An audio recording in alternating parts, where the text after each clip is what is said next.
Allez, c'est parti pour la mission travailleur, on y avance. Ce n'est ni plus ni moins qu'un départ sur les chapeaux de roue pour nos compères mécanos humoristico-musiciens. Ce trio que nous retrouverons un petit peu plus tard est le reflet de l'ambiance générale qui règne à Châtel ce jour pour la Saint-Laurent.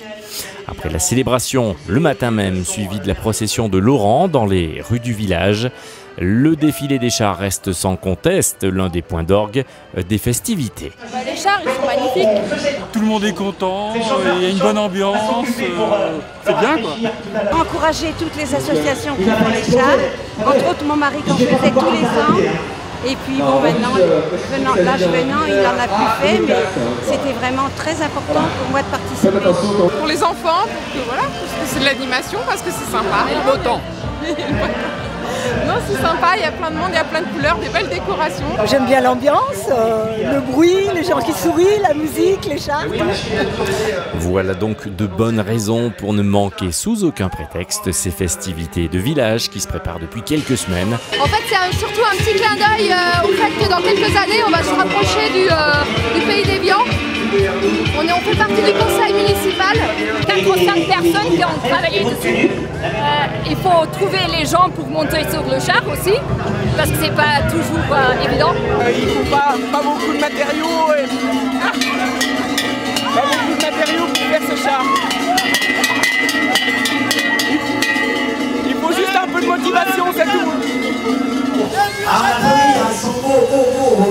Elle est de retour à Châtel, la 74 avec ses véhicules de collection. La compagnie ne manque aucune occasion quand il s'agit de parader au volant de ces machines et véhicules militaires. Mais on a des collègues qui sont de Châtel. Vis-à-vis de nos collègues, on sont obligés, et c'est une volonté pour venir chez eux. C'est tout un plaisir de venir ici à la Saint-Laurent. La tradition fait obligatoirement partie de la fête pour le plaisir de tous. Costumes et danses évoluent également dans le cortège. Et la tradition et les costumes, et de voir ces personnes du 3e âge avec encore tant de vitalité, ça fait plaisir.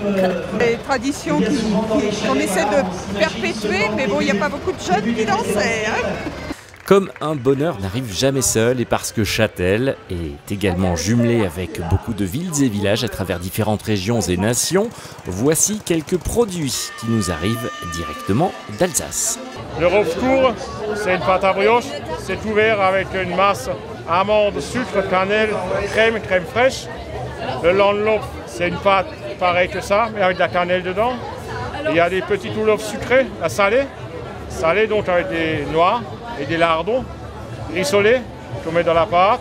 Et les Rofcourt, ça c'est les grands. Ta flambée, en fait, c'est une pâte à pain. La pâte, c'est une pâte à pain qui est très peu fermentée, beaucoup moins hydratée, plus ferme. Et ce qui est dessus, c'est un mélange de fromage blanc avec de la crème épaisse, muscadée, et un peu poivré, salé, quoi. Et pour info, sachez que cela fait déjà une bonne trentaine d'années que Burch est jumelé avec Châtel. Après les solides petites dégustations de liquides, dont le nom pour la plupart est le même que leur cépage, voilà pour le côté œnologie. Ici, j'ai à vous proposer en fait un Riesling. Riesling, en fait, c'est un vin assez sec, néanmoins fruité, parce qu'il y a plus sec que ça. En dessous, il y a le Sylvaner, le Pinot Blanc, qui sont beaucoup plus secs. Néanmoins, il est très minéral. En vin très connu, je vais vous proposer donc un Gewürztraminer de vendange normale. Et donc ce vin est beaucoup plus riche en sucre et surtout sur les coteaux d'appellation contrôlée.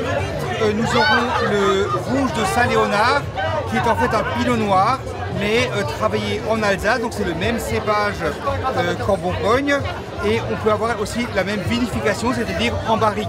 Et pour l'anecdote, il y a même certains vacanciers pour qui ces boutiques venues d'Alsace sont une véritable aubaine. Les filles, elles survivaient plus, là. Il fallait une tarte flambée, elles tenaient plus le coup, quoi. C'est super. Bon, on aime bien la tartiflette aussi, hein, mais bon, ça le fait bien, quoi. Les plus jeunes sont très largement gâtés, il faut le dire, en cette Saint-Laurent 2015. Vente de barbe à papa, maquillage pour enfants, sculpture sur ballon ou encore magie se poursuivent en cette fin de journée. Tout comme le programme pour tous qui se veut à la fois très festif et musical.